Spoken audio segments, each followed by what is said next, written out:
So I guess, looking at your story, not having maybe the physical gift of having the greatest build ever and being the fastest, what does it take to be great outside of just physicality? So I always felt like, and this is where Noble really comes into play too, is, for all of us to actualize our true potential, there's many components to it.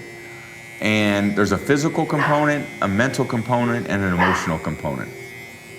Got my ferocious guard dog right over here. Yeah. Plus, you gonna get a haircut later? Big and scary. You get the same cut your dad got. I know. So I think there's a physical component, a mental component, and an emotional component. Mm-hmm. And I think when I was being evaluated to be a professional quarterback, the only thing they looked at was the physical component. And maybe I was pretty tall. I was always tall, obviously, but I wasn't the biggest build. You surprised me. You look shorter on TV. I know, everyone always says that. And then they get around me like, damn, you're big. Yeah, you look a little shorter on TV. I know. Well, I'm around like O-linemen that are 6'7", 6'8". So yeah, those are big boys. But, I didn't naturally, I'd say, have the biggest build coming out of high school, and then in college, even though I worked at it, it just wasn't the way that my body would develop. I was kind of born with what I was born with, and I was going to make the most of it. But where did I really exceed expectations was my ability mentally to understand what I needed to do to be better, to learn the game, to learn the tactics of the game, to learn the disciplines of the game, to learn the strategies of the games.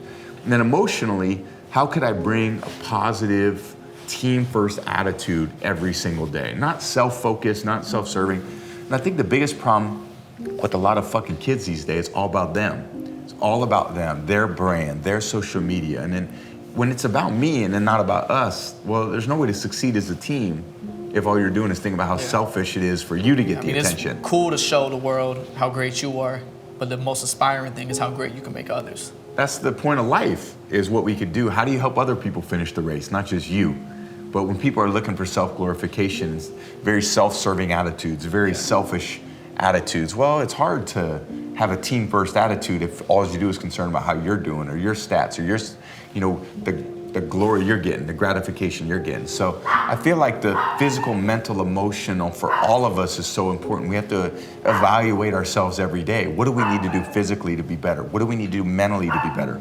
Emotionally, how can I be more stable, more consistent? How can I be more present? How can I be more inspiration for the people that I'm around every day? Yeah. So that's where I think people miss the boat. When they evaluated me coming out of college, it was Fluffy, chill out.